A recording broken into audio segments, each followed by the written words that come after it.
기원전 3100년 원왕조 도시국가들은 서로의 세력을 과시하며 왕자의 게임처럼 통일전쟁에 돌입합니다. 상이집트 도시국가 티니스에는 정가랑으로 불리는 한 왕이 있었습니다. 이름은 나르메르, 미친듯이 날뛰는 맥이란 뜻입니다. 아마도 강력한 상남자의 느낌이 아니었을까 싶습니다.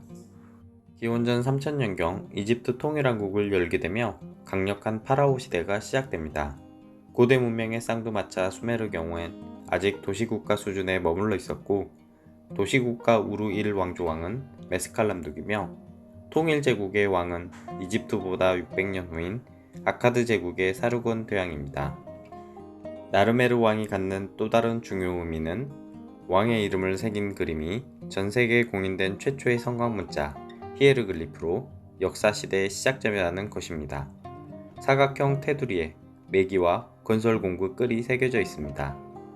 사각형 테두리는 세렉스, 궁궐, 메기는 고대 이집트어로 나르, 끌은 메르라고 불렀습니다. 즉, 나르메르 이름을 표현하기 위해 메기와 끌을 그려놓고 그림의 음가를 빌려 발음하는 문자 체계를 만들어낸 것입니다. 19세기 초 고대 도시 유적인 히에라콘폴리스에서 부부 고고학자 퀸벨 커플에 의해 고고학적 기념비 나르메르 팔레트가 발견됩니다. 현재 카이로 박물관에 전시되어 있으며 강한 태양으로부터 눈 보호를 위해 콜이라 불리운 검은 아이섀도우를 발랐는데, 이때 사용된 돌판이 팔레트입니다. 나르메르 팔레트는 크기가 65cm로 너무 커서 건국 기념을 위한 제식용으로 만들어진 것입니다. 팔레트 상부엔 나르메르 이름과 뿔을 가진 황소 여신 하토르가 새겨져 있으며 상이집트 상징 흰 왕관을 쓴 나르메르가 전쟁 포로를 곤봉으로 내려치고 있습니다. 티니스 왕가의 대표신 호루스가 하이집트 파피루스 위에 앉아 포로의 코를 줄로 묶어 왕에게 건네주고 있습니다. 굴욕적인 자세의 전쟁 포로는 하이집트 리더 와하시며 상이집트가 하이집트를 정벌했음을 명료하게 보여줍니다. 신발을 들고 있는 사제가 등장하는데 오른손엔 정화수가 담긴 항아리를 들고 있습니다. 고대 근동에서 신발을 벗고 서 있다는 것은 그 장소가 세속적인 공간이 아니라 거룩한 종교적 공간이라는 표시로 정복 전쟁이 종교적으로 정당한 성전이었음을 주장하고 있습니다. 나르메르의 무기 메이스 헤드가 실제로 유물로 남아있는데 옥스퍼드 애슈물린 박물관에 보관되어 있습니다. 메이스 헤드에는 부인 네스호텝과 결혼식하는 모습으로 추정되는 축제 그림이 새겨져 있습니다. 팔레트 뒤편을 보면 하토르 여신과 나르메르 이름이 동일하게 새겨져 있고, 나르메르가 전승기념으로 목이 잘린 적들 사이로 승리의 깃발을 든 채 행진하고 있습니다. 한 쌍의 사자 얼굴을 한 괴물 서포파드가 목을 교차시켜 원을 만들고 있으며, 이는 상하 이집트 통일을 상징합니다. 그 밑에는 파라오가 태양의 황소신 아피스로 변신해 적을 무찌르고 있습니다. 서포파드 괴물은 수메르 우르크 대표적인 문양으로 선사시대부터 이어져 온 두 문명의 교류를 잘 보여줍니다. 나르메르는 상이집트 티니스와 아비도스 지역 출신이지만 통일왕국의 수도는 나일 삼각주가 시작되는 위치인 하이집트 멤피스로 결정하였습니다. 수도 멤피스에 나일 홍수 침수에 대비해 대규모 방벽과 댐 수로를 건설했으며, 현재에도 멤피스 카파라 지역에 거대한 댐 건설의 흔적이 남아 있습니다. 고왕국은 총 6왕조로 나뉘어지며 초기 0에서 2왕조까지는 수도 멤피스가 아닌 왕가의 뿌리 아비도스의 무덤을 만듭니다. 하지만 3, 4왕조부터는 수도 멤피스 서편에 피라미드가 건설됩니다. 피라미드는 대략 총 80기가량 존재하며 주로 4지역에 모여 있는데, 수도 멤피스를 중심으로 해가 지는 서쪽 사막 경계인 기자, 아부시르, 사카라, 다우슈르입니다. 첫 번째 사카라 지역은 최초의 계단식 피라미드가 대표적입니다. 그리고 피라미드 텍스트가 발견된 우나스, 테티앙의 피라미드가 있습니다. 다우슈르엔 피라미드 중간 단계인 스네프르의 굴절형 피라미드가 대표적입니다.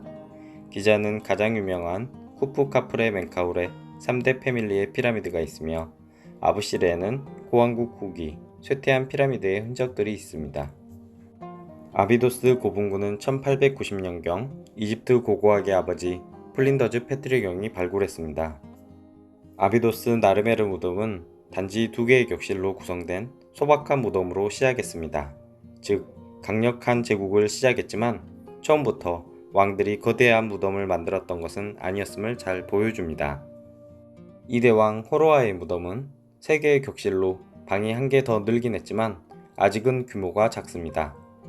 이때까지만 해도 무덤에 큰 집착을 하지는 않았던 것 같습니다.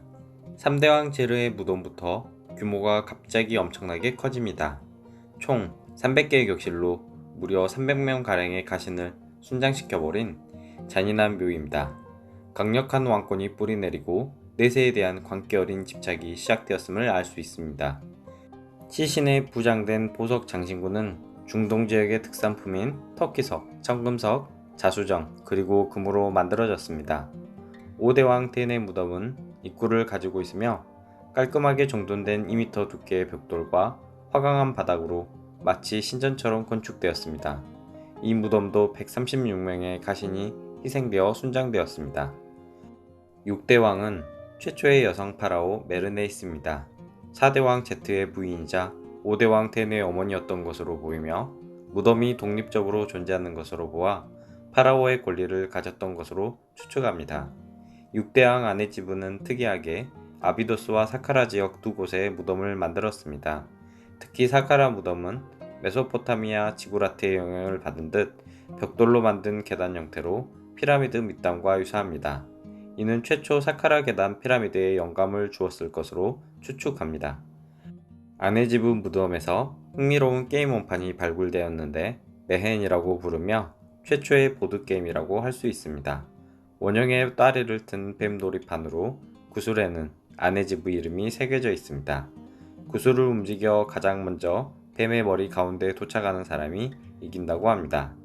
이 왕조 6대왕은 페립센으로 특이하게 호루스가 아닌 세트신에서 이름이 명명되었습니다.